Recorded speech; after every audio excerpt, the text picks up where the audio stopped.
Hello അസ്സലാമു അലൈക്കും welcome back to my channel. അപ്പോൾ ഇന്ന് ഞാൻ വന്നിരിക്കുന്നത് നല്ല കാരമൽ ബ്രെഡ് കസ്റ്റേർഡ് പുഡിങ്ങിൻ്റെ റെസിപ്പി ആയിട്ടാണ്. വളരെ പെട്ടെന്ന് തന്നെ ഉണ്ടാക്കാൻ പറ്റുന്നൊരു റെസിപ്പിയാണ്. അപ്പോൾ എൻ്റെ ചാനൽ ആദ്യമായിട്ട് കാണുന്നവരാണെങ്കിൽ ഒന്ന് സബ്സ്ക്രൈബ് ചെയ്യുക, അതേപോലെ തന്നെ ലൈക്ക് ചെയ്യുക, ഷെയർ ചെയ്യുക, കമൻറ്റ് ചെയ്യുക. അപ്പോൾ ഇത് സാധാ ബ്രെഡ് പുഡിങ്ങിനൊക്കെ കുറച്ചും കൂടി വ്യത്യസ്തമായിട്ടുള്ള രീതിയിലാണ് ഞാൻ ഉണ്ടാക്കിയിരിക്കുന്നത്. നല്ല ഫ്രീസായിട്ട് കഴിക്കാൻ പറ്റുന്ന ഒരു ടൈപ്പിലുള്ളൊരു പുഡിങ്ങാണ്. നമ്മുടെ വീട്ടിൽ തന്നെ അവൈലബിൾ ആയിട്ടുള്ള സാധനങ്ങൾ വെച്ചിട്ടുണ്ടാക്കിയതാണ്. അപ്പോൾ നമുക്ക് എങ്ങനെയാണ് ബ്രെഡ് പുഡിങ് എളുപ്പത്തിൽ വീട്ടിലുണ്ടാക്കുന്നത് എങ്ങനെയെന്ന് നമുക്ക് നോക്കാം.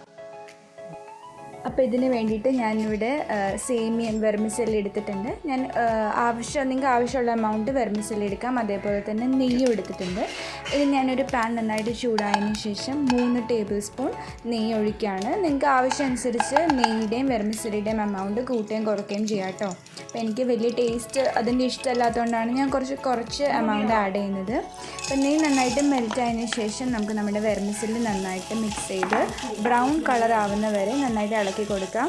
അപ്പോൾ കരിഞ്ഞു പോകാതിരിക്കാൻ ശ്രദ്ധിക്കുക. ഒരുപാട് മുറുകേണ്ട ആവശ്യമില്ല, കുറച്ച് മുറുകിയാൽ മതി കേട്ടോ. ഒരു ലൈറ്റ് ബ്രൗൺ കളർ ആവുന്ന വരെ ഇളക്കിയാൽ മതി. ഇപ്പോൾ ലൈറ്റ് ബ്രൗൺ കളറായി വന്നിട്ടുണ്ട്. ഇനി ഞാനതൊരു സൈഡിലേക്ക് ഗ്യാസ് ഓഫ് ചെയ്ത് മാറ്റി വയ്ക്കുകയാണ്. ഇനി നമുക്ക് വേണ്ടത് കസ്റ്റേർഡ് മിക്സാണ്. ഇതിൽ ഞാൻ ഇട്ടേക്കുന്നത് 3 ടേബിൾ സ്പൂൺ കസ്റ്റേർഡ് പൗഡറും അതേപോലെ 1 സ്പൂൺ മൈദയും കുറച്ച് വെള്ളത്തിൽ നന്നായിട്ട് മിക്സ് ചെയ്ത പൗഡറാണ്.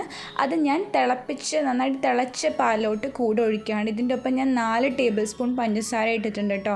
അപ്പോൾ ഇത് നന്നായിട്ട് മിക്സ് ചെയ്ത് കുറുകി വരുന്ന വരെ ചെയ്യുക. അപ്പോൾ അടി പിടിക്കാതെ ശ്രദ്ധിക്കുക. അപ്പോൾ കണ്ടിന്യൂസ്ലി ഇങ്ങനെ ഇളക്കിക്കൊണ്ടിരിക്കുക.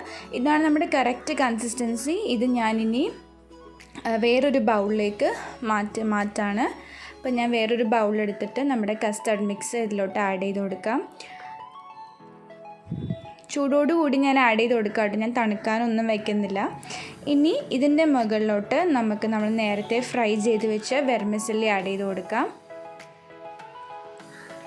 അപ്പോൾ പായസത്തിൻ്റെ ടേസ്റ്റാണെന്നൊക്കെ നിങ്ങൾക്ക് തോന്നും, പക്ഷേ അതിനേക്കാൾ നല്ല ഡിഫറെൻ്റ് ആയിട്ടുള്ള ഒരു പുഡിങ്ങാണ്. നിങ്ങൾ എന്തായാലും ട്രൈ ചെയ്ത് ഫീഡ്ബാക്കൊക്കെ പറയണം കേട്ടോ. അപ്പോൾ ഞാൻ നമ്മുടെ വെർമിസെല്ലിയും നമ്മുടെ കസ്റ്റേർഡ് മിക്സും നന്നായിട്ട് മിക്സ് ചെയ്ത് കൊടുക്കുകയാണ്. നിങ്ങൾക്ക് മധുരം പോരാന്ന് തോന്നുകയാണെങ്കിൽ ഒന്നുകൂടി ആഡ് ചെയ്ത് കൊടുക്കാം. പിന്നെ കസ്റ്റേർഡ് ഉണ്ടാക്കുമ്പോൾ നിങ്ങൾ ശരിക്കും അടി പിടിക്കാതെ കണ്ടിന്യൂസ്ലി ഇളക്കി കൊടുത്ത് കുറുക്കിയെടുക്കുക. ഇനി ഞാനിവിടെ ഒരു 5-6 സ്ലൈസ് ബ്രെഡ് എടുത്തിട്ടുണ്ട്. അത് ഞാൻ നന്നായിട്ട് ഒന്ന് ജസ്റ്റ് കുഞ്ഞു പീസാക്കിയിട്ടിട്ട് അതിൻ്റെ മുകളിലേക്ക് ആഡ് ചെയ്ത് കൊടുക്കുകയാണ്. നിങ്ങൾക്ക് ഈ സ്റ്റെപ്പ് അവോയ്ഡ് ചെയ്യണമെങ്കിൽ അവോയ്ഡ് ചെയ്യാം. നമ്മുടെ പുഡിങ്ങിന് കുറച്ചും കൂടിയും എന്താ പറയുക, കുറച്ചും കൂടി കഴിക്കാൻ കിട്ടാൻ വേണ്ടിയിട്ടാണ്, ഞാൻ സെറ്റ് ആകുമ്പോഴൊക്കെ നല്ല ടേസ്റ്റി ആയിട്ട് ഇരിക്കാൻ വേണ്ടിയിട്ടാണ് ഞാൻ എന്നെ ആഡ് ചെയ്ത് കൊടുക്കുന്നത് കേട്ടോ.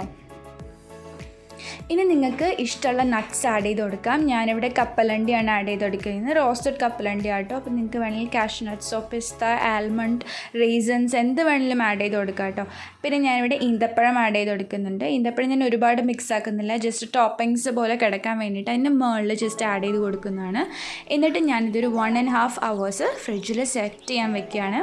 അപ്പോൾ ഇത്രയേ ഉള്ളൂ, വളരെ സിമ്പിളാണ്. ഗസ്റ്റൊക്കെ വരുമ്പോൾ നിങ്ങൾക്ക് ഉണ്ടാക്കാൻ പറ്റിയ ഒരു ഡെസേർട്ടാണ്. ഇനി ഞാൻ സെറ്റ് ചെയ്ത് കഴിഞ്ഞിട്ട് കാണിച്ചു തരാം. ഇപ്പോൾ നമ്മുടെ പുഡിങ് 1.5 hours കഴിഞ്ഞ് നല്ല സെറ്റായി വന്നിട്ടുണ്ട്. ഞാനിതൊന്ന് മുറിച്ച് എടുത്ത് കാണിച്ചു തരാം. നല്ല ടേസ്റ്റി ആയിട്ടുള്ളൊരു പുഡിങ്ങാണ്. നിങ്ങൾ എന്തായാലും ട്രൈ ചെയ്ത് എനിക്ക് ഫീഡ്ബാക്കൊക്കെ പറഞ്ഞു തന്നെ. പെട്ടെന്ന് ഉണ്ടാക്കാൻ പറ്റുന്നൊരു പുഡിങ്ങാണ്. പിന്നെ നമ്മുടെ വീട്ടിൽ തന്നെ അവൈലബിൾ ആയിട്ടുള്ള കുറച്ച് സംഭവങ്ങളൊക്കെ തന്നെയാണ്.